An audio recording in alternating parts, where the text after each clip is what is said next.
성운이 되었으므로 제388회 경상남도 의회 임시회 제4차 본회의 개의를 선포합니다. 의회 운영위원회 위원장 심상정 의원입니다. 2021년도 행정사무감사 계획 승인의 건에 대한 제안 설명을 드리겠습니다.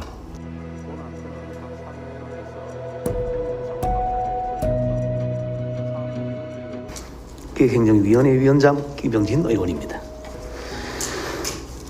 제388회 임시회 기간 중 우리 위원회에서 심사한 안건에 대한 심사 결과를 간략히 보고 드리겠습니다.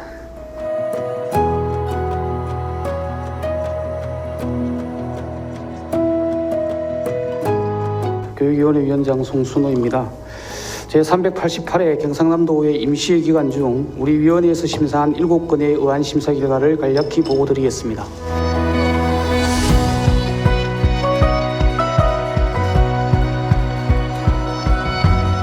다음은 의사일정 제11항 경상남도 교육청 교육재난지원금 지원조례안에 대한 의결 순서입니다만 본 안건에 대하여 박삼동 의원으로부터 반대 토론 신청이 있었습니다. 반갑습니다. 마산 출신 박삼동 의원입니다. 현재 학생들에게 무상급식, 무상교육, 수학여행비, 체육복, 교육비 등 일부 지원이 되고 있는 점에 그리고 생활보호대상자, 저소득층, 차상위계층 등에 지원되는 교육복지가 30여 가지가 넘는다고 합니다. 이름에도 학생회까지 교육재난지원금 지원조례를 만든다는 것은 그냥 지나가기엔 직무유기라는 생각이 들어 참담한 심정으로 반대 토론을 하게 되었습니다. 교육예산은 학생들의 교육적 목적을 위해 사용하라고 내국세의 21%를 칼같이 가져와 편성되는 것인데 교육감의 쌈짓돈 퍼다 주듯 쓰라고 주는 돈은 아닌 줄로 알고 있습니다. 또한 한번 주기 시작한 이런 성격의 금액이 앞으로 더 얼마나 주어야 할지 주기는 쉬어도 내라고 하는 것은 어려운 것이 현실이 아닙니까? 제발 필요성도 목적도 교육 효과도 없는 교육감의 퍼주기 조례로 통과되는 것은 우리들의 책임이라 하겠습니다. 차라리 백년지대계로 자라나는 꿈나무들을 위해 교육 인프라를 만들어내는 것이 학생들의 희망이 아닐까요? 학생 1인당 5만 원씩 준다라면은 42만 명, 200억이 넘는 예산입니다. 이것을 교육 인프라를 구축하면 얼마나 좋을까요? 의원님 여러분, 현명한 판단을 기대하면서 저희 반대 토론을 마치고자 합니다. 끝까지 경청해 주셔서 대단히 감사합니다. 다음은 찬성 토론하실 의원님 계십니까? 예, 신용호 의원님 찬성 토론하여 주시기 바랍니다. 교육재난지원금 지원조례안을 대표 발의한 신영욱 의원입니다. 우선 조례 심사와 관련해서 교육위원회에서 1시간 이상 충분한 질의와 토론을 거쳐 가결이 된 사항을 반대 토론을 하시는 것과 관련해서 존경하는 박삼동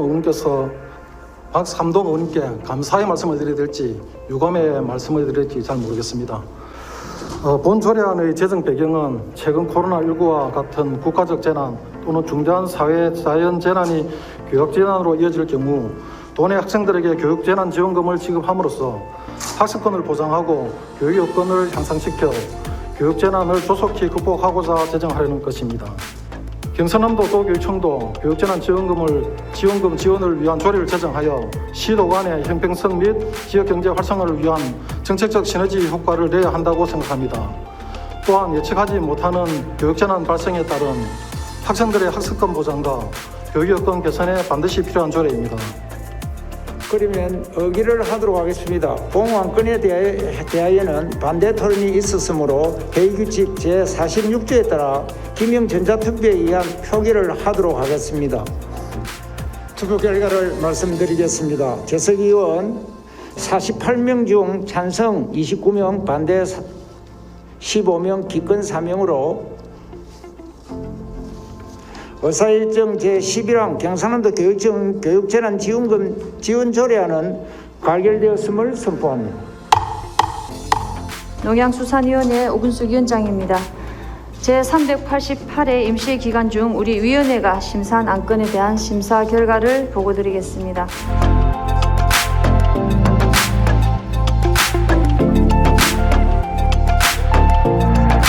경제환경위원회 부위원장 김일수입니다. 경상남도의회 제388회 임시회 기간 중 우리 위원회 소관 6건의 의안에 대한 제안 설명 및 심사 결과를 간략히 보고드리겠습니다.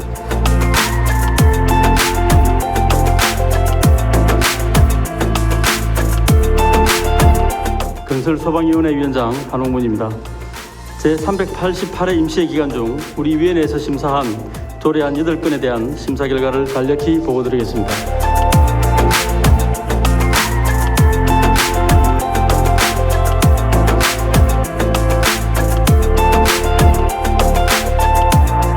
문화복지위원회 위원장 박정렬 의원입니다. 제388회 임시회 기간 중 우리 위원회에 회부된 의안 심사 결과를 보고를 드리겠습니다.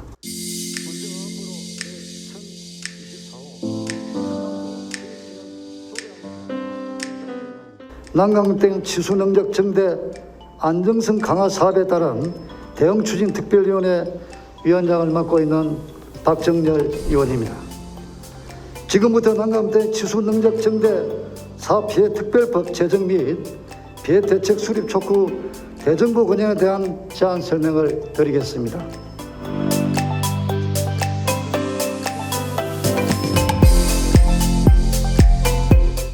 김해 출신 이종호 의원입니다. 흔히 쓰레기 또는 폐기물이라고 하면 가정에서 발생되는 생활 폐기물을 가장 먼저 떠올리게 됩니다. 이것 말고도 폐기물의 종류가 다양하지 않습니까? 일반적으로 폐기물은 어떻게 구분하고 우리 도에서는 이러한 폐기물이 종류별로 얼마나 발생되고 있는지 답변해 주십시오. 폐기물은 이제 생활 폐기물과 사업장 폐기물로 구분되고, 사업장 폐기물은 이제 사업장 일반 폐기물, 건설 폐기물, 지정 폐기물로 구분됩니다. 생활 폐기물은 3,523톤, 사업장 폐기물은 28,365톤입니다. 도내에서 발생되는 전체 폐기물 중에서 사업장 폐기물이 차지하는 비중은 얼마나 됩니까? 도내에 발생하는 그 폐기물 중에 사업장 폐기물 발생 비중이 89%입니다. 네, 그럼 타 시도와 비교했을 때 어느 정도 수준입니까? 예, 우리 도에서 발생하는 사업장 폐기물 발생량은 그 전국 발생량 대비해서 6.3%고 전국에서 7위 수준에 있습니다. 일본 폐기물과는 처리 과정이 좀 다릅니다. 보통 어떻게 처리되고 있습니까, 국장님? 예, 그 사업장 폐기물은 그 유독성이라든지 그 주기 환경 오염 문제 등의 이유로 이제 폐기물 관리법에 따라서 별도 정해진 기준에 따라서 별도의 처리 시설에서 수집 운반 그리고 이제 소각 등 중간 처리, 매립 등의 최종 처리의 과정으로 처리되고 있습니다. 예, 도내에는 이런 사업장 폐기물 처리 시설이 몇 개소나 있습니까? 소각이 14개소인데 그 중에 자가 처리가 10개소, 전문 처리업이 4개소가 있습니다. 그리고 매립은 7개소인데 자가 처리하는 매립장이 4개소, 그 매립 처리업을 하는 처리업이 이제 3개소 등 매립 7개소가 있고, 그 외에 이제 재활용품 611개소, 12만 2,309톤입니다. 도내에 고온 소각장이 없다는 사실을 알고 계시는지요? 예. 네, 좋습니다. 도내뿐만 아니고 부산시까지도 지정 폐기물 중 1,100도씨 이상에서 소각되어야 할 소각장은 단 한 곳도 없다는 사실입니다. 생활 폐기물 처리 시설과 비교하면 상당히 부족하다는 느낌이 듭니다. 국장님, 이 부분에 대해 어떻게 생각하시는지 답변해 주십시오. 향후 매립시설도 이제 사용 종료 기간이 도래되면 매립 대상 사업장 폐기물도 도내 처리가 불가능할 수 있어 처리 시설이 사실은 부족한 실정입니다. 국장님, 그러면 도내에서 발생되는 전체 사업장 폐기물 중에서 다 시도가 아닌 도내 처리 시설에서 처리되는 비율은 얼마나 됩니까? 자가 처리 또는 이제 위탁 처리되는 도내 사업장 폐기물 배출량 대비 도내 사업장 폐기물 처리 시설의 처리 능력을 비교하면 소각정은 발생량 대비 처리 능력이 50%, 매립은 이제 103%, 재활용은 492%의 처리 능력을 갖추고 있습니다. 그렇다면 국장님, 혹시 도내에 지정 폐기물을 매립할 수 있는 업체가 몇 개나 되는지 아십니까? 예, 도내 그 지정 폐기물 매립 시설은 그 창원시에 있는 에코시스템 한 곳이 유일합니다. 문제는 이 업체의 하루 평균 매립량만 400톤가량으로 잔여 용량을 넉넉하게 잡더라도 매립이 완료되기까지 1년이 채 남지 않았다는 것입니다. 화면 자료 3번요. 국장님, 이러한 문제에 대해 알고 계십니까? 예, 알고 있습니다. 혹시 그러면 그동안 경남도는 이러한 사업장 폐기물 처리 시설을 확충하기 위해 어떤 노력을 하셨습니까? 생활 폐기물 처리시설 같은 경우에는 지금 이제 시군지장 군수가 이제 지자체가 처리 책임이 있기 때문에 부족한 경우에 이제 확충 계획도 수립하고 추진하고 있습니다. 현재 그 폐기물 관리법상은 이제 사업장 폐기물 공공 처리 계획은 없는 것이 실정입니다. 그동안 경남도에서 사업장 폐기물을 관리하기 위한 목표량과 실제 발생된 양은 어떻게 됩니까? 예, 그 사업장 폐기물 발생량은 이제 제3차 폐기물 처리 기본 계획상 추정 목표량은 하루에 1,397톤인데 실제 발생량은 이제 15,847톤으로 추가 발생하고 있습니다. 국장님, 도내 산업단지 내에 폐기물 처리 시설의 설치 비율이 얼마나 됩니까? 예, 그 도내 그 폐기물 처리 시설이 설치된 산업단지는 7개소입니다. 그 전체의 3.4%입니다. 그 중에 수확시설이 6개소, 매립시설이 5개소가 지금 설치 운영 중에 있습니다.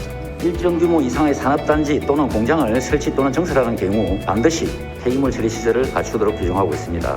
맞습니까? 맞습니다. 네, 구체적인 기준이 어떻게 됩니까? 예, 그 연간 폐기물 발생량이 2만 톤 이상이고 조성 면적이 이제 50만 제곱미터 이상인 산업단지는 폐기물 처리시설 의무 설치 대상입니다. 네, 그렇다면 이러한 법적 규정에도 불구하고 산업단지 내 폐기물 처리 시설이 제대로 설치되지 못한 이유는 무엇입니까? 예, 그 의원님께서도 잘 아시다시피 그 폐기물 처리 시설이라는 게 대표적인 민비 시설 아니겠습니까? 지역 주민 반대가 가장 큰 이유입니다. 현재 조성 중이거나 앞으로 계획되어 있는 산업단지 중에서 폐기물 처리 시설이 예정된 곳은 얼마나 됩니까?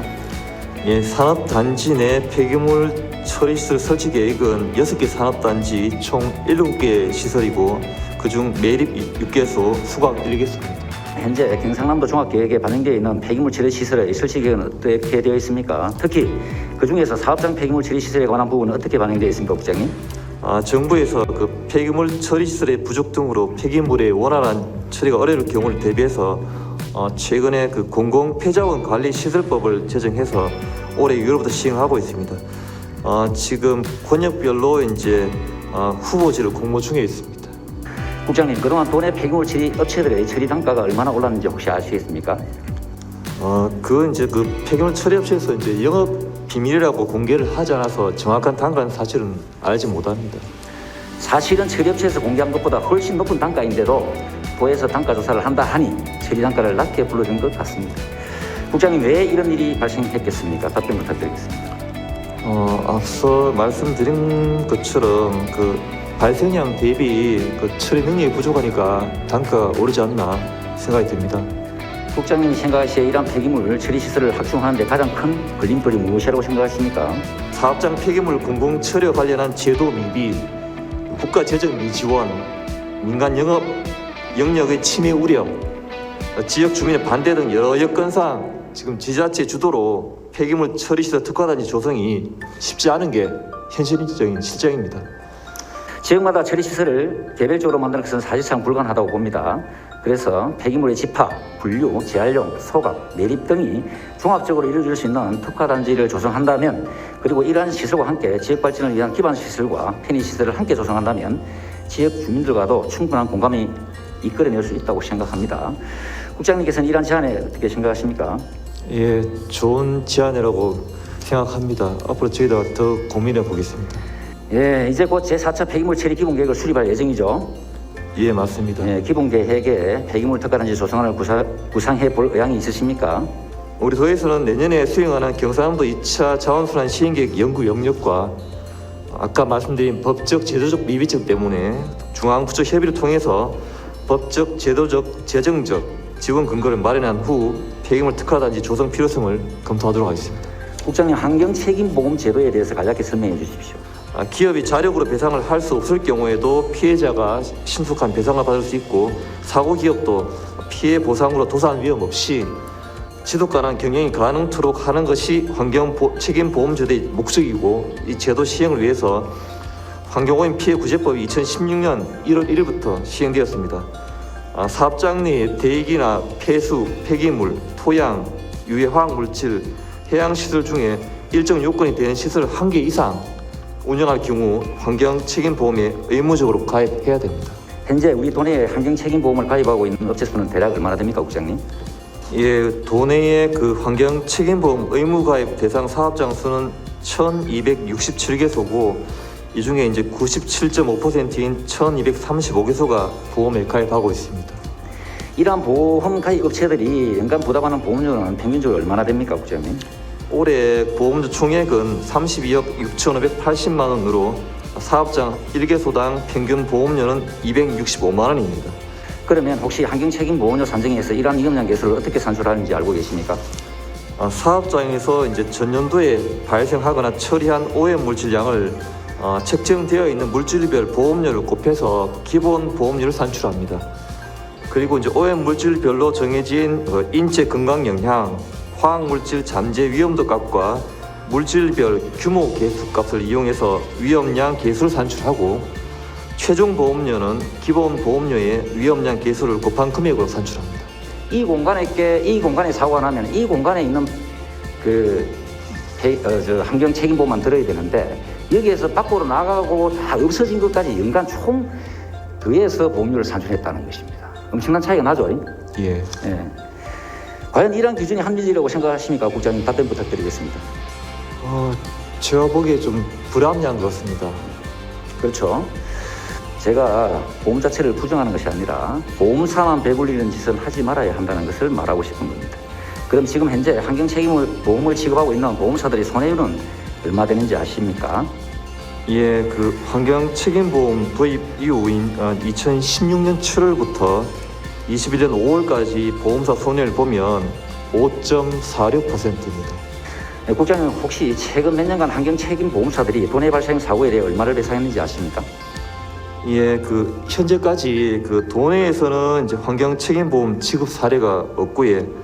그다음 지금 2021년 3월 창녕에서 발생한 기름 유출 사고에 대한 조사를 진행 중에 있습니다.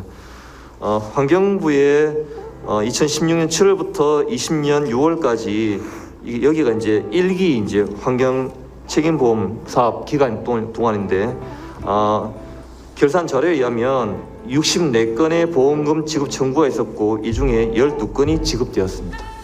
사고 발생 책임에 대해서는 엄격하게 대응해야겠지만 제도적인 기준은 합리적이어야 되지 않겠습니까? 예. 어떻게 생각하는지 국장님 답변 부탁드립니다. 이 환경 책임보험의 취지는 충분히 살리되 제가 봐도 이 현재 그 보험액 대비 이제 지급률 손해율은 너무나 낮습니다.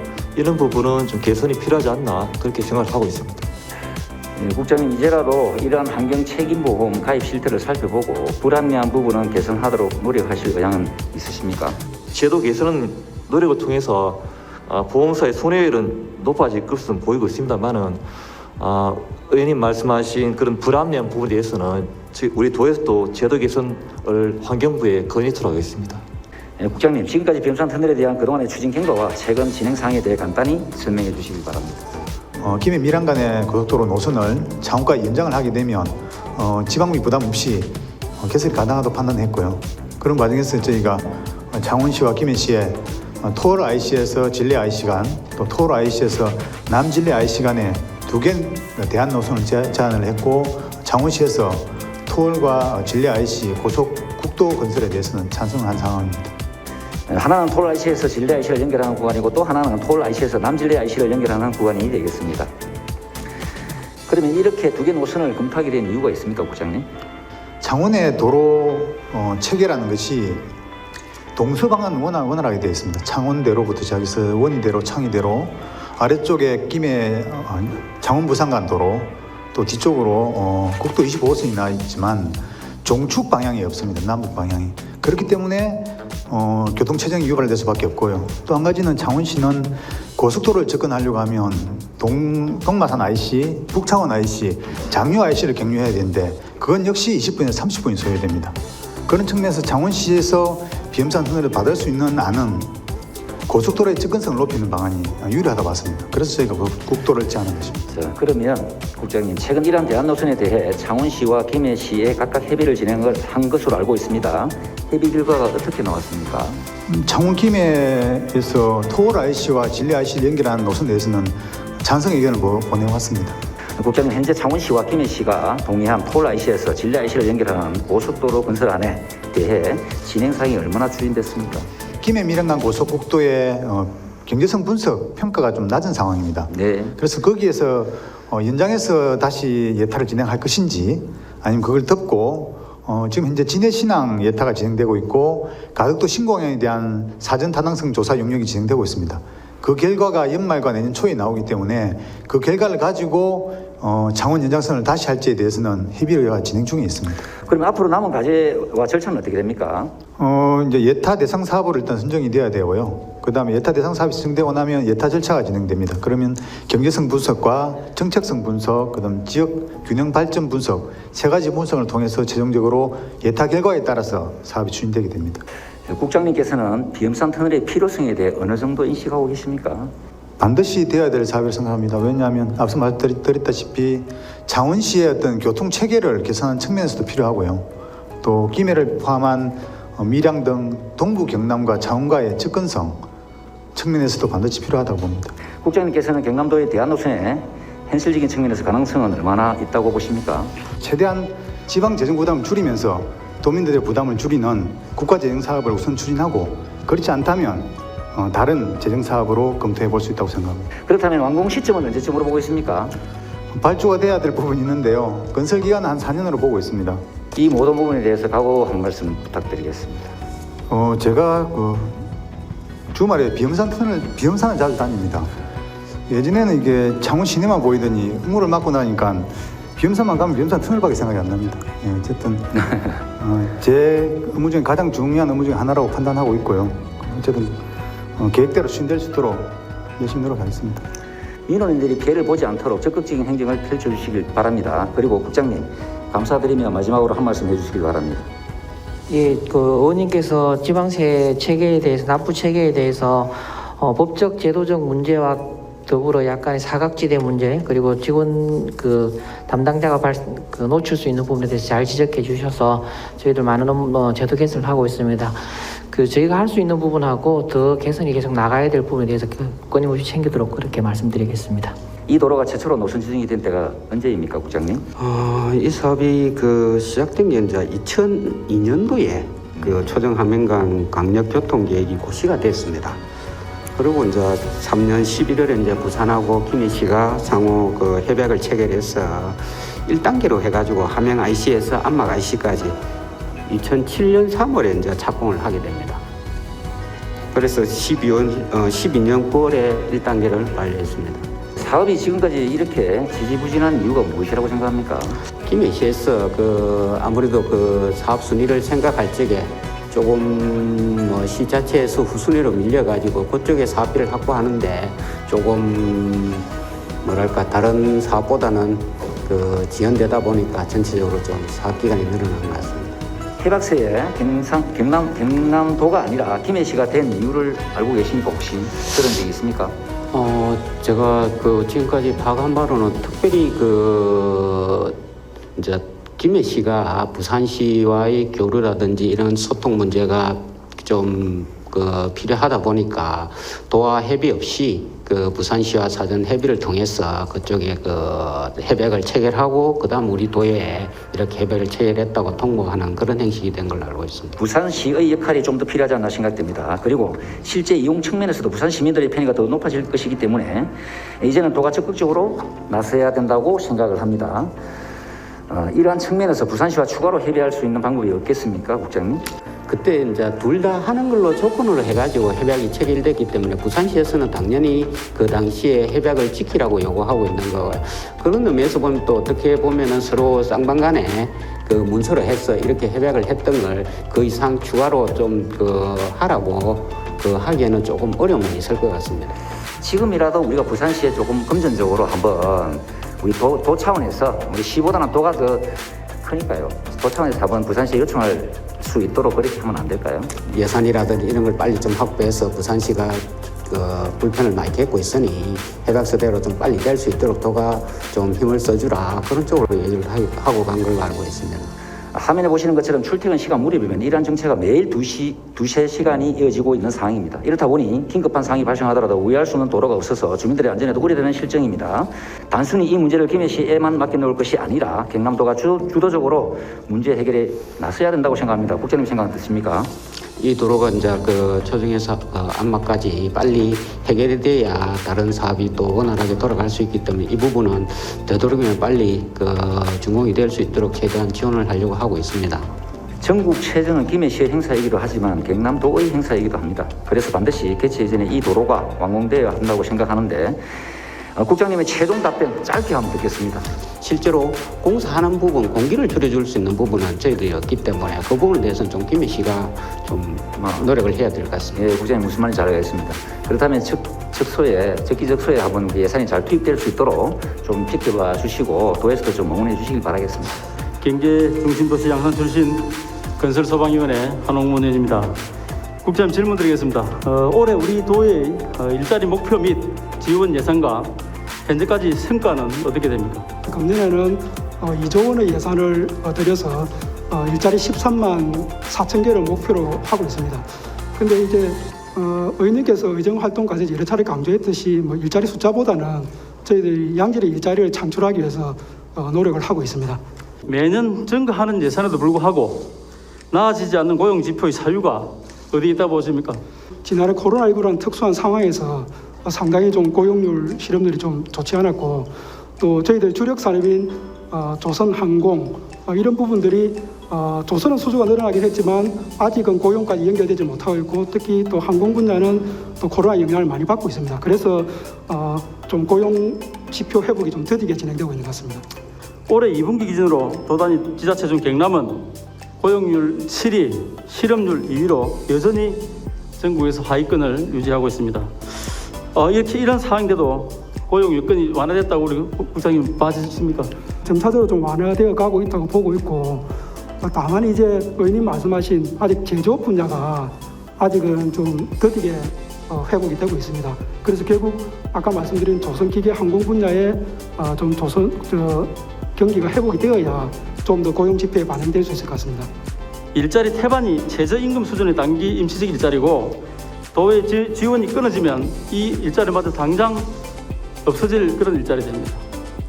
그렇기 때문에 이런 정책 때문에 결국 정부의 공공일자리가 세금 알바라는 오명을 쓰고 있는 것입니다. 국장님께서 생각하시기에 해당 일자리가 도에서 홍보했던 양질의 일자리라고 판단합니까? 직접 일자리 사업은 국도비 사업으로 이루어지기 때문에 아무래도 이런 부분이 좀 높은 비율을 차지하고 있고 그래서 저희들이 또 고용 안정된 선제 대응 패키지 지원 사업이라든지 지역 특화형 지원 사업이라든지 이런 사업들을 통해서 좀 고용 유지를 시키고 또 신성장 산업을 계속 IT라든지 이런 쪽에 계속 저희들이 투자를 해서 좀 질 좋은 일자리를 만들기 위해서 노력하고 있습니다. 그러면 국장님 매년 이렇게 단순 노무직 형태의 임시직 공공 일자리만 양산되는 이유와 이를 개선하기 위한 대책이 있으면 밝혀주시기 바랍니다. 저희들은 이제 이런 부분에 대해서 그래도 또 지자체로서 어쨌든 고용을 최대한 유지시켜야 되는 또 그런 입장에서 최대한 노력을 하고 다만 의원님께서 말씀하신 부분과 같이 저희들 산업구조 변화라든지 이런 부분을 충분히 대비를 해서 좀 더 양질의 일자리도 또 창출할 수 있도록 지속적으로 노력을 하고 있습니다. 서민들의 경제 버팀목이 되어준다는 공공일자리 사업이 아이러니하게도 농사지을 인력을 뺏어가고 있는 실태를 보여주고 있습니다. 이런 사태에 대해서는 국장님 어떻게 생각하십니까? 수학기에는 일시적으로 공공근로를 중단을 시켰습니다. 그리고 특히 어쨌든 농촌 일자리 문제는 저희들이 좀 깊이 있게 고민해야 되겠다는 생각이 들어서 저희들이 이제 군지역 군지역 공무원들하고 이 문제는 좀 어떻게 풀어가야 될지 저희들이 계속 논의를 하고 있습니다. 직접 일자리 사업이란 무엇이며 지원해라는 에 대해서 조금 설명을 해주시기 바랍니다. 직접 일자리 사업은 아까 말씀드린 대로 크게 두 가지 취지입니다. 취약계층에 대해서 지원하는 부분 그리고 어쨌든 여러 가지 경제 환경 여건 변화로 갑자기 직장이 잃었다든지 휴직을 했다든지 특히 지난해 금년에는 소상공인들이 폐업도 많이 했습니다. 그래서 아까 의원님께서 말씀하신 소상공인 사실 일자리 사업 같은 경우는 소상공인 연합회에서 일시 휴직한 소상공인이 많으니까 좀 공공 일자리 해달라서 하는 부분도 있습니다. 이런 직접 일자리 사업은 주로 금년에는 특히 이제 생활관광 백신 접종, 그다음에 아이 돌봄 사업이라든지 또 지역 공동체 일자리 사업, 또 뭐 잘 아시는 산불 감시 예방 이런 사업들이 주가 되고 있습니다. 직접 일자리 사업 참여자의 민간 부분 취업 연계를 지원하기 위한 그러면 도 차원에서 이 개선책과 항후 계획을 말씀해 주시기 바랍니다. 저희들 단계별로 사실 좀 지원을 하려고 합니다. 직접 일자리 하기 전에는 중복 지원을 그러니까 한 번 했더니 또 하는 경우를 좀 지양하도록 그렇게 하고 또 일자리 하고 있는 기간 중에는 저희들이 직업 훈련과 또 연계를 시키도록 이렇게 안내를 하고 있고 또 일자리가 종료되는 시점이나 종료된 후에는 정부에서 하고 있는 국민 취업 제도나 저희 또 시군마다 있는 도와 시군에 있는 일자리 센터와 연계해서 최대한 저희들도 민간 취업과 연계될 수 있도록 그렇게 노력하고 있습니다. 해마다 일자리 예산이 계속적으로 증가는 하고 있는데 각 사업별 효과성에 대한 도 차원의 평가는 이루어지고 있습니까? 외부 평가로는 저희들이 일자리위원회 또 노사민정이 참여하는 노사민정위원회를 통해서 일자리 사업을 보고하고 또 점검을 하고 있습니다.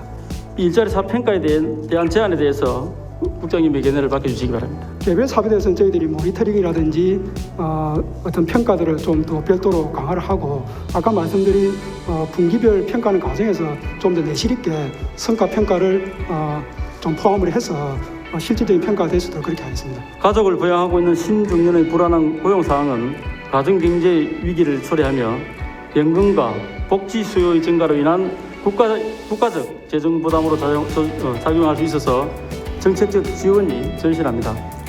이에 대한 도의 지원 대책은 어떤 것들이 있습니까?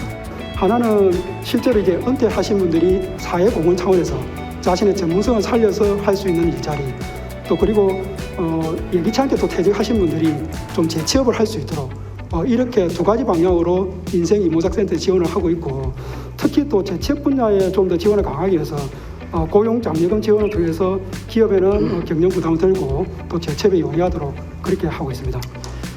자, 그럼 국장님, 우리 경남도의 신중년 지원이 저조한 사유와 재취업에 실질적인 도움이 될 수 있는 프로그램의 부족에 대해서는 어떻게 생각하십니까? 그래서 실제로 재취업 분야가 지금은 더 요구가 되고 있기 때문에 저희도 이 부분은 조금 대학과 협업을 해서 지난해 같은 경우 한국폴리텍 대학과 협약을 체결해서 어떤 고용 훈련을 받아서 취업에 도움이 될 수 있도록 이런 프로그램들을 이제는 좀 강화를 하고 있습니다.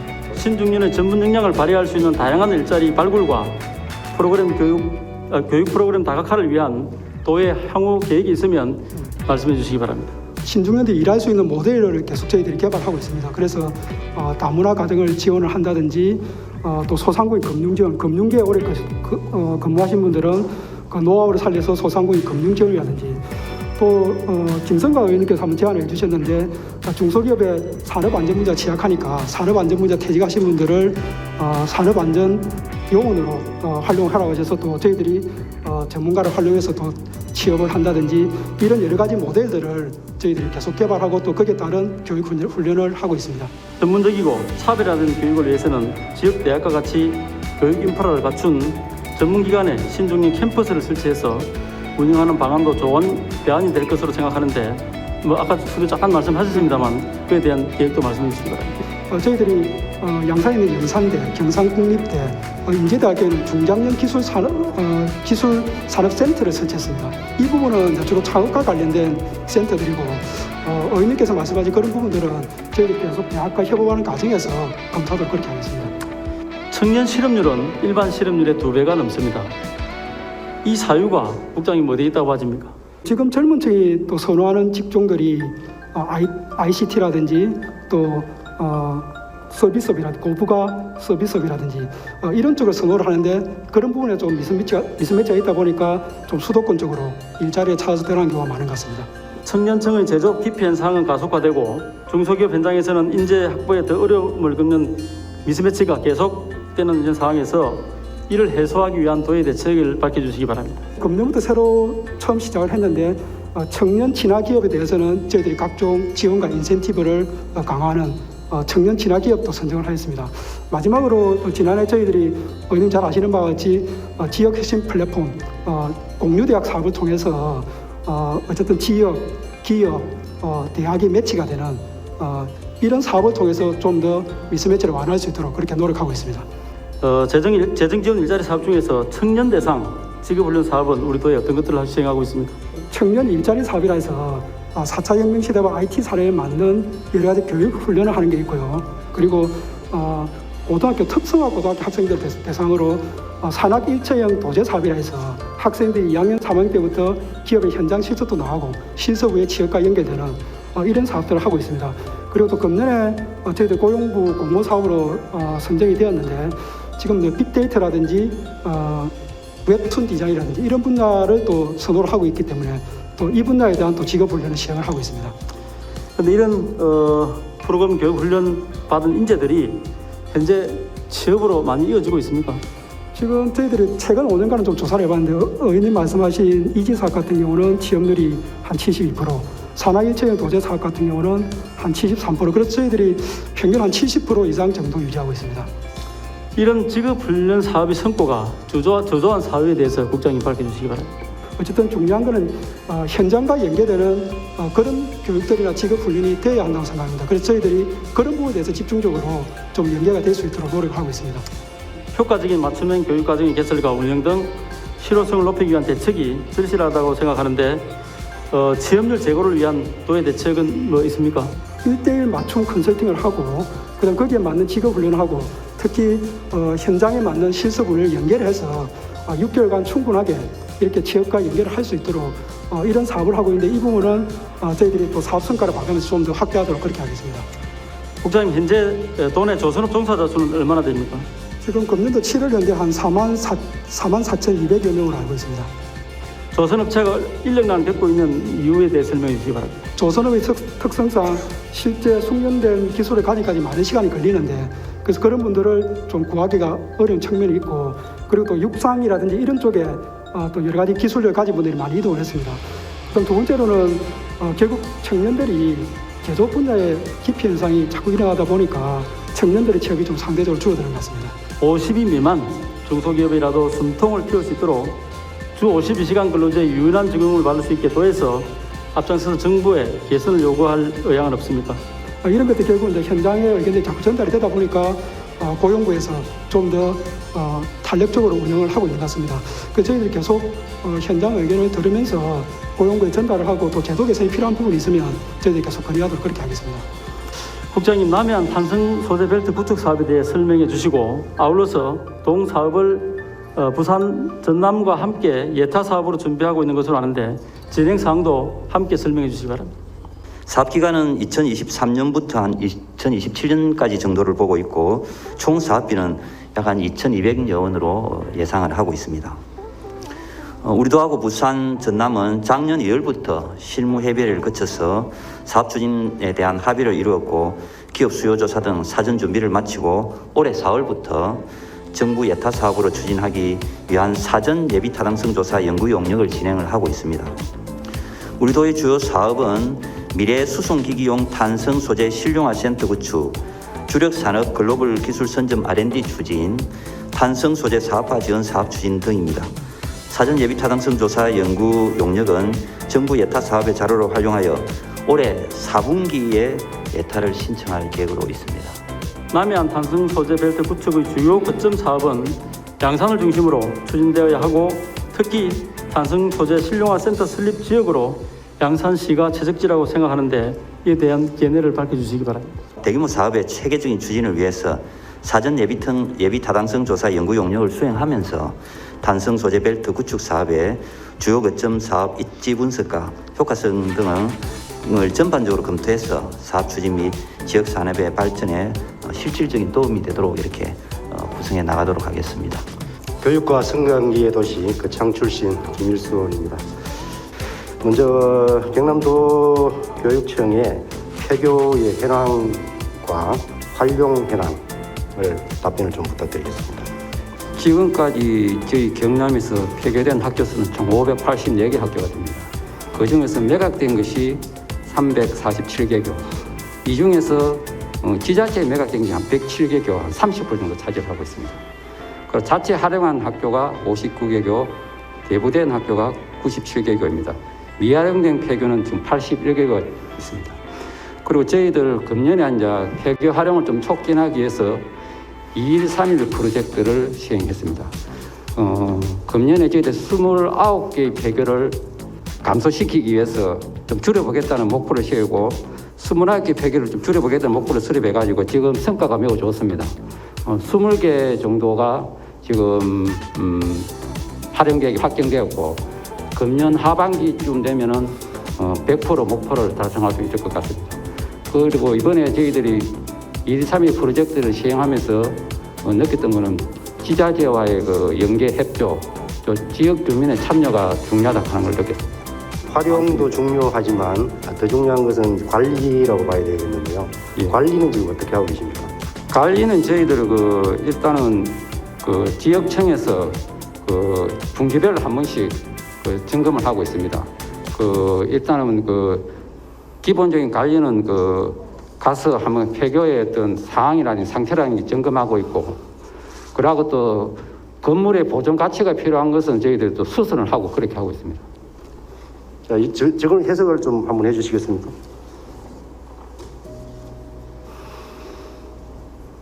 폐교 부진에 개인 사유 건물이 그렇죠. 있는 것으로 보입니다. 네. 저건 어떻게 해석해야 됩니까? 폐교 부지 내에 현재도 개인 소유의 건축물이 있습니다. 한두 개가 아닙니다.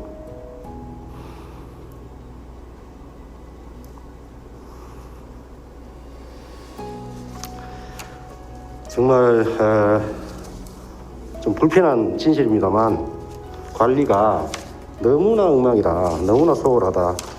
이 부분은 어쩔 수 없이 인정을 하셔야 될 것 같아요. 그간의 과정을 저희들이 한번 추적해 보겠습니다.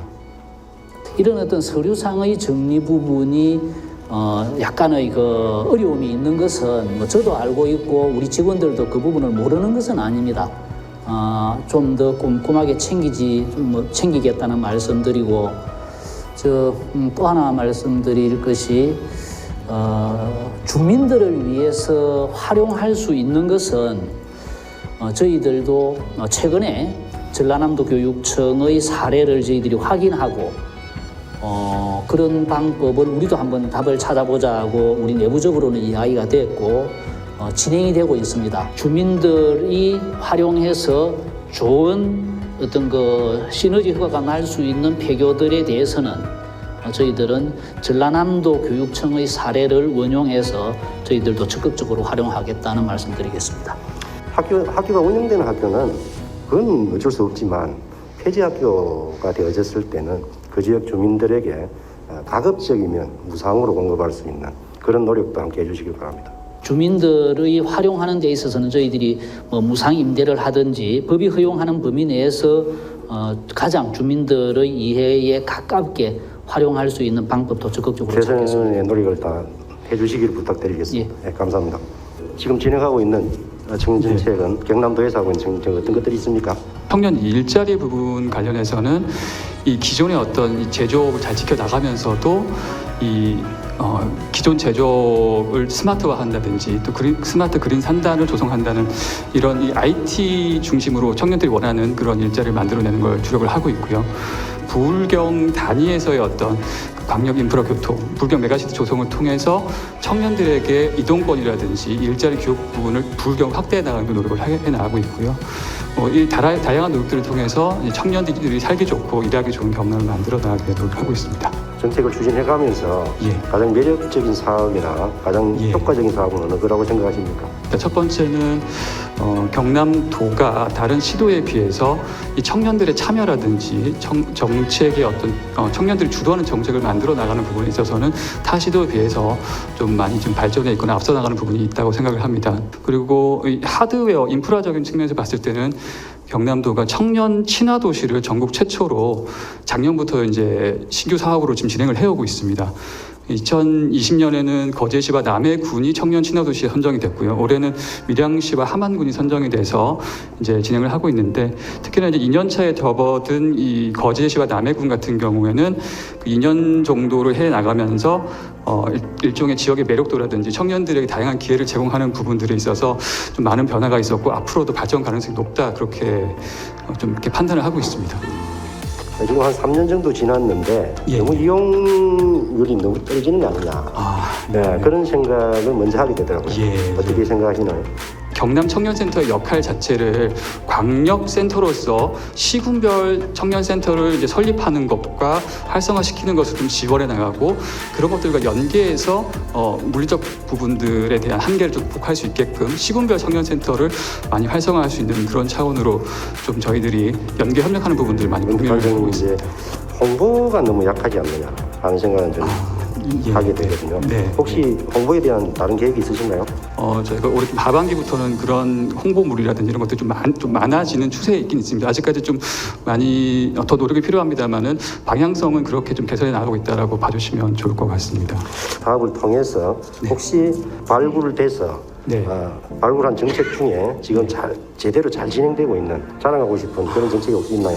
일자리 부분 같은 경우에는 이제 이제 청년들의 그 고용 환경에 대한 모니터링을 좀 해달라라는 의견이 있었었고, 지금 이제 일자리 경제국의 사업 중에서 청년 일자리 고용 환경 모니터링 사업도 진행을 하고 있고, 청년 친화 기업에 대한 부분들도 사실은 그런 이제 정책 발굴과 거버넌스를 통해서 저는 발전해 왔다고 판단을 하고 있습니다. 아까 말씀하신 중에 그 지역 핵심 플랫폼 말씀하셨잖아요.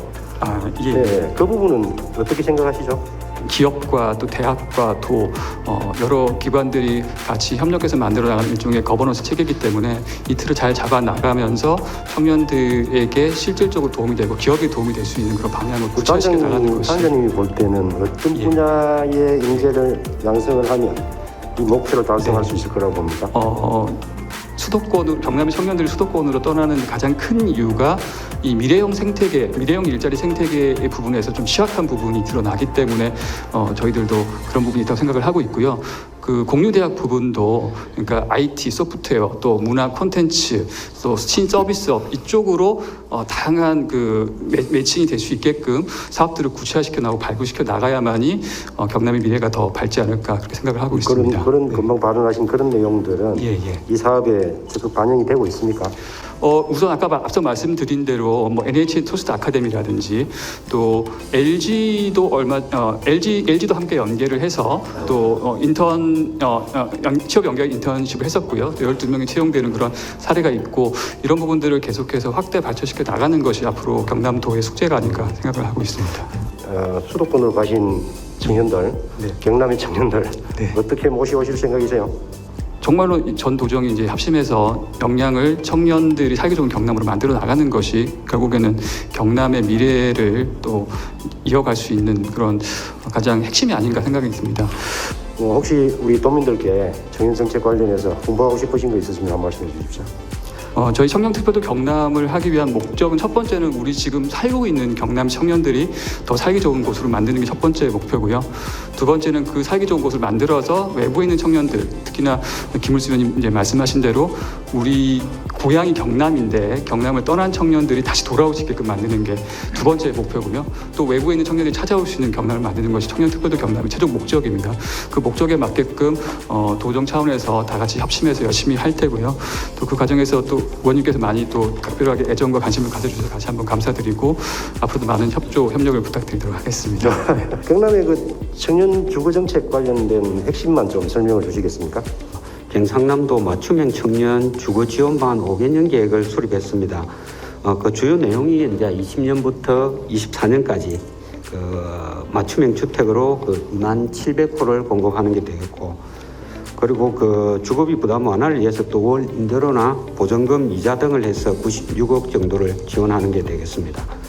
여기에 그 5개년 계획에 따라서 이제 민간 참여형이라든지 공공주도형 청년주택 그 시범 사업을 하고 있고요. 그리고 전세 보증금, 보증료 지원, 그다음 자금 지원 사업을 추진 중에 있습니다. 그리고 우리 도에서는 또 특히 그 우리 자체적으로 해서 주거 실태 조사를 시행하고 있습니다. 지금 용역 중에 있습니다. 청년정책추진단장님한테 이야기 드린 거나 비슷한 상황인 것 같은데요. 여러 가지가 있더라고요. 주거정책도. LH나 여기서는 주로 이제 매입을 해서 임대하고 그다음 전세를 주고 그런 게 있고요. 그리고 우리 개발공사에서는 임대 아파트를 지어가지고 거기에서 임대를 하고 있고, 또 행정 쪽에서는 우리가 그 리모델링을 하든지 신축을 해서 공급하는 게 있습니다. 이 중에서 이제 우리가 민간 참여행위라 그래가지고 민간 사업자가 어느 정도 부담을 하고 해서 그 지원을 하는 게 있습니다. 네. 그리고 이제 공공주도행위다 그래가지고 이제 우리 행정에서 주도적으로 하는 게 되겠습니다. 작년에 이제 개발공사의 그 핸드볼 그 팀 축소 거기에 했던 그 창원 반지동에 그 거부기집을 해가지고 1호를 공급했었고요. 그리고 이제 그 시군에 공모를 했을 때 그 고성에서 리모델링을 해서 하겠다 해가지고 지금 요거는 그 공사 중에 있습니다. 리모델링 중에 있고, 그다음 사천에서는 그 신축 아파트, 신축 건물을 지어가지고 하겠다고 해가지고 이 부분도 지금 공사 중에 있습니다. 요거는 이제 내년에 입주를 할 수 있을 것 같고요. 그리고 이제 진주 쪽에 그 핵심도시 안에 그 부지가 개발공사가 가졌던 부지에 대해서 그 일부 용도 변경을 해서 그 부분에 그 청년들한테 주려고 하고 있는 그런 게 있습니다.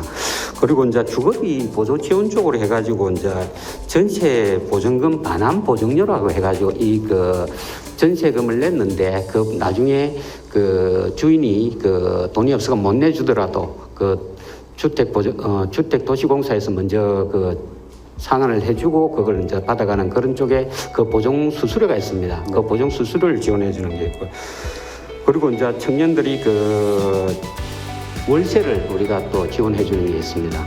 10개월 단위로 10개월 한정을 해서 1회로 지원을 해줍니다. 그리고 청년 그 임차 보증금에 대해서 이자를 일부 지원해 주는 게 있고 그렇습니다. 지금 현재 그 공급량에 비해서 수요자는 어느 정도나 그 신청을 하고 있습니까? 지금 시지역 우선적으로 하다 보니까 시지역에는 일부 그 공급은 하고 있습니다만 이게 절대적으로 좀 부족한 그런 상황입니다. 솔직히 대상자가 몇 개 되지 않는 그것 때문에 청년 주거 정책 전체가 좀 불합리하다 이런 판단도 있을 수 있을 것 같습니다. 저는. 기본적으로 이제 그 청년 주거에 대해서는 LH 쪽에서 그 대부분을 하고 있고요. 그다음 시군에서 일부 분담을 하고 있고, 그다음 개발공사 이렇게 이제 한 90% 정도는 하고 있고, 그 외에 이제 일부 시범적으로 이런 걸 나중에 어떻게 할 건지에 대해서 우리 도와 그다음 개발공사가 일부 참여하고, 그다음 시군에서 일부 참여를 해서 이렇게 하고 있습니다. 하나가 할 수 있는 그 지금 공급되는 양은 너무 적고 이런 부분에 대한 대책은 좀 한번 고민을 하셔야 되지 않겠나 하는 생각이 있는데요. 민간이 좀 지원을 하겠다 해가 민간 참여를 받는 게 있고, 아니면은 그 재정을 전부 다 투입하느냐, 그런 차이가 있다 보니까 크게 분류는 그렇게 많지는 않습니다. 이제 그 세부적인 게 누가 참여하느냐에 따라서 조금씩 차이는 있지만. 그러니까요. 그걸 분류를 해놓으시니까 너무 많아 보인다는 이야기죠. 좀 모아서. 예, 그 부분은 또 크게 묶어가지고. 금방 말씀하신 대로 그렇게 간단하게 모아놓으면은 지원하시는 분들도 좀 편리하게 접근이 될 것 같아요. 혹시 뭐 이 청년 주거 정책 관련해서 다른 말씀하실 게 있으십니까? 그 임대를 해줬을 때는 좀 뭐랄까 공동 부담이 올 수 있는 그런 부분도 있고 해가지고 조금 이 부분은 이제 그 우리 자체 사업을 하면서 우리가 관리를 할 수 있는 데는 있는 거는 큰 문제가 없는데, 개인 그 집을 임대를 해가지고 그 임대료를 줘야 될 경우에는 그분이 좀 문제가 되기 때문에 이런 거는 이제 그 집을 임대를 했을 때 옥상이라든지 이런 데 이제 유휴 공간에다가 이런 시설을 일부 좀 자기들 공유 공간으로서 그 조성을 해서 지원을 하고 있습니다. 네, 혹시 국장님 이 보고서 보셨습니까? 예, 읽어봤습니다. 네, 보시고 난 다음에 국장님 받은 생각은 어떤 부분이십니까? 보호 개발을 통해서 이제 자연에서 회복 많이 했다 봅니다. 그러니까 특히 이제 저지 퇴적물도 이제 유기물도 많이 줄고 모래 성분이 많아지고, 또 이제 보호를 개발하다 보니 모래톱도 생기면서, 그리고 또 이제 뭡니까 그 기존에 토사 고정도도 돌아오고, 그렇지만 이제 한편으로는 좀 기대를 했던 수질 개선 효과는 이제 뚜렷하게 나타나지 않은, 저도 보고 자꾸 의아해 있습니다. 예, 결과 모습 보면서. 보를 개방했다고 달라지고 안 했다고 안 다른 경우 뭐 이러지는 않을 거라고 저는 보거든요. 그래서 그 이유는 크게 설득력이 없다. 특히 이제 보로 인해서 유속이 늘어져서 갇혀 있다 보니 녹조가 이제 배양될 수 있는 여건이 좋아졌다. 물론 여름에 이제 수온은 높아지지만 그런 요건 때문에 이제 보호 개방에 대한 욕구가 많았고 지금 현재도 이제 환기단체에서는 이제 보호 개방을 많이 요구를 하고 있는 측면입니다. 대체적으로 이 자료상으로 보면 보호 개방이 수질을 개선하지는 못한다 라는 어떤 결론으로 갈 수가 있을 것 같습니다. 국장님, 이 부분에 대해서는 어떻게 생각을 하시죠? 지금 결과만 보면 의원님 말씀대로 보호 개방이 꼭 수질 개선을 담보하지는 않는다. 그러니까 예를 들면 유기물질이라든지 그 영양물질이라든지 그런 면은 이 보고서에서 보입니다. 국장님, 이 부분에 대해서 마무리 멘트 한번 해주시겠습니까? 이 보고서에 대해서. 낙동강수계에도 제대로 된 이제 보호 개방 효과가 있을 건지 어떤 효과가 있을 건지 보기 위해서는 제대로 된 보호 개방을 해봐야 되고 그 기간도 늘려봐야 되고요. 그런 게 좀 필요하다 봅니다. 그 다음에 이제 보호를 어떻게 할 것인지 판단은 그 다음에 결정하기 맞다고 봅니다. 김해진영 한림을 기획행정위원회 김호대원입니다.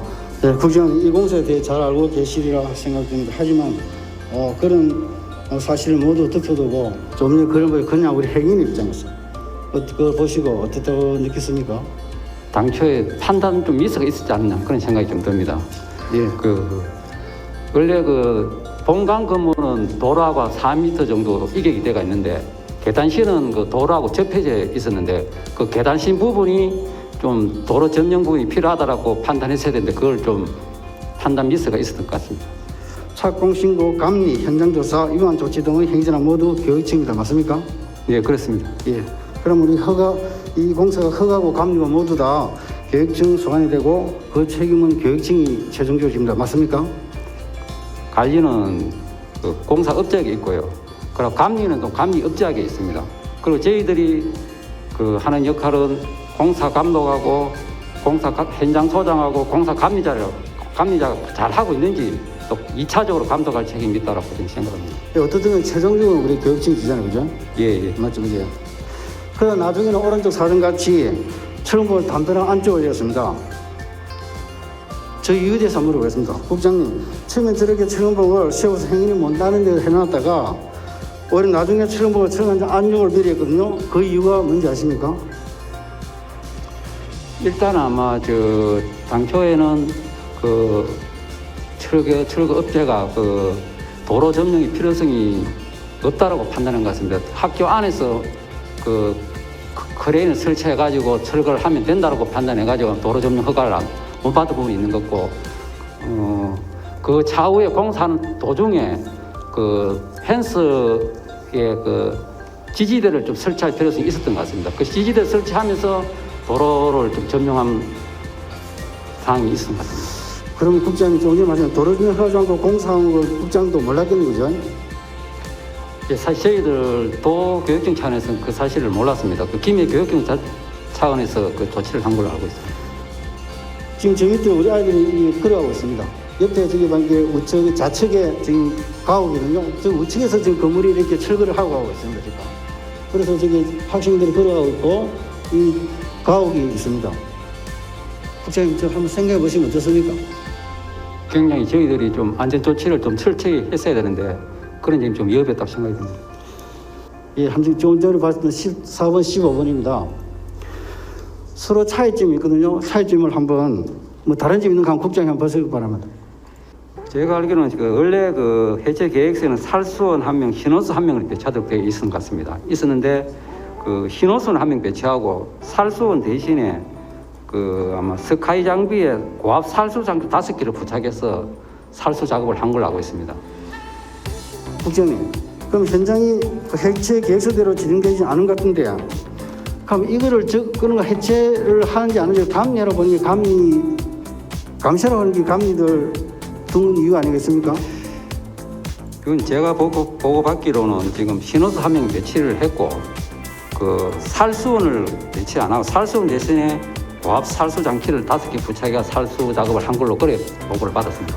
예, 그 보고는 그렇게 하시는 모르겠는데 해체 작업할 때도 굴착기를 바닥에는 큰 포크레인, 큰 굴착기로 하고 상부에는 작은 굴착기로 작업을 한 것으로 저는 보고, 만약 그렇게 되지 않았다면 그 감리자에게 책임을 묻겠습니다. 김해시 공무원 이 방문에도 감자가 있고 웃었고 재원자가 가실 데 없습니다. 그리고 낙하물이 떨어질 때도 감자가 나오지 않았습니다. 만약에 감자가 있다면 그 나와야 되겠죠. 사실 상주감리 법적으로는 상주감리냐 비상주감리에 둘 수 있나 그런 문제가 발생할 수 있는데, 일단은 저희들이 위법상이 발생한다면 감리자에게 그 법적인 책임을 묻도록 하겠습니다. 이런 게 전혀 준비 안 된 상태에서 공사 학교를 철거하고 있었습니다. 국장님, 뭐 이걸 보시고 마지막으로 이렇게 한 말씀 하시기 바랍니다. 일반 매주 감리를 주는 공사에 있어서는 저희들이 조금 자주 못 나가보는 그런 어떤 어려움이 있는 것 같습니다. 일주일에 한 2번 정도 나간다고 들었습니다. 그래서 앞으로는 저희들 철거에 관한 그는 어떤 전문적인 교육도 좀 받도록 하겠고, 앞으로 더 면밀히 꼼꼼하게 챙기도록 하겠습니다. 공사 발주정 최종 수장으로서 이 보신 소감을 한번 간단히 말씀해 주십시오. 뭐라 드릴 말씀이 없습니다. 내일 아침에라도 제가 현장을 직접 나가보고 제가 다시 판단해서 책임을 물을 사람은 책임을 묻고 바루어야 될 것은 바루고 하겠습니다. 좀 더 꼼꼼하게 챙겼어야 됐는데도 불구하고 저런 일이 생긴 데 대해서는 저로서 참 고개를 못 들겠습니다. 제가 당장이라도 현장을 직접 확인하고 해야 될 조치를 다 하겠다는 말씀 드립니다. 죄송합니다. 그리고 교육감 제가 부탁드리시면 차후에도 또 발주하는 공사 학교 건물 철공사는 아주 작은 것더라도 설계부터 시공 감리까지 안전을 담보할 수 있는 대책을 좀 세워주시고. 예, 저희들이 이 그린 스마트 미래 학교 사업이 본격적으로 이제 건축이 시작이 되면 이제 당연히 철거 작업이 전제가 돼야 될 부분이고, 오늘 의원님께서 하신 지적이 향후 우리 그린 스마트 미래 학교 철거와 함께 진행되는 개축 사업에 있어서 안전을 확보할 수 있는 좋은 계기로 삼겠습니다. 다시 한번 제가 현장을 직접 방문해서 내용을 살피고 안전과 필요하면은 우리 공무원이 져야 될 책임이 있으면 제가 단호히 책임을 묻겠습니다. 점검한 결과 문제점이나 개선 방안이 나왔을 건데 거기에서 간단히 설명 좀 부탁드립니다. 해체 31개 중에서 이제 진주시에서 해체 방법을 좀 지상에서 철거하는 걸 대가 있었는데 구조 검토라든지 이런 게 없이 장비를 건물 옥상에 올려서 철거하는 부분에 대해서는 해체 방법을 무단 변경했기 때문에 이 부분에 대해서는 공사 중지 명령과 함께 고발 조치를 했습니다. 그리고 또 공사 중지시킨 한 건이 더 있는데 김해시의 해체 비계 쪽에 고정이 불량해가지고 그 부분은 공사 중지를 시키고 비계 부분을 고정을 단단히 해서 공사를 할 수 있도록 했습니다. 그리고 그 외에 조금 경미한 사항 27건이 있었는데 그 부분은 현지 시정 조치를 했습니다. 예, 그리고 우리가 지금 앞으로 일정 규모 이상의 도로변의 교통시설 보행자 도로가 있는 이런 해체 공사 현장에는 다음 착공 신고를 하도록 되어 있죠. 이 건축관리법이 개정됐거든요. 예, 그렇습니다. 7월부터 이게 아마 공사에 적용될 거라는데. 지난 7월에 건축물관리법을 개정을 해서 이제 10월 28일부터 시행이 되게 됩니다. 이 부분은. 그리고 이 외 부분도 이제 해체 계획서 작성 기준 강화라든지 해체 심의제, 해체 공사를 하기 이전에 심의를 할 수 있는 심의제를 도입한다든지 해체 작업에 대한 영상 촬영 이런 부분에 대해서도 이제 추가로 개선을 하려고 국토교통부에서 준비를 하고 있습니다. 우리도 이런 구체적 매뉴얼을 제작해서 민간에 공공기관 할 것이 모든 철거 공사장에 공유할 생각은 없습니까? 우리 도에서도 이제 우리 건축물 이제 관리법 세부 내용에 맞춰가지고 우리 지역 안전 건축 지역 건축 안전센터를 내년 1월에 설치할 계획으로 있습니다. 요 설치가 되면은 거기에 맞춰가지고 우리 도에도 요 서울시에 빠진 국토교통부에서 서울시 걸 들어온 거 빠진 부분하고 또 우리 도에서 전체적으로 필요한 부분을 검토를 해서 여기 이제 총괄 지침을 마련해가지고 시군과 또 요 관계기관에 보고를 하려고 하고 있습니다. 예, 철공사 안전 점검을 갖다 제가 부탁드리면 정기화로 좀 해주시고, 그다음에 정규직 안전수출 위반 업체가 있으면은 입찰 요건에 계약 시 페널티를 주는 방안 등을 검토해서 이 도민들과 함께 공유할 수 있으면 좋겠습니다. 입찰 시에 좀 벌점이라든지 이런 걸 해서 부정량 업체로 제재를 할 수 있는 부분은 추가로 검토를 하도록 하겠습니다. 제388회 임시회 제4차 본회의 산회를 선포합니다.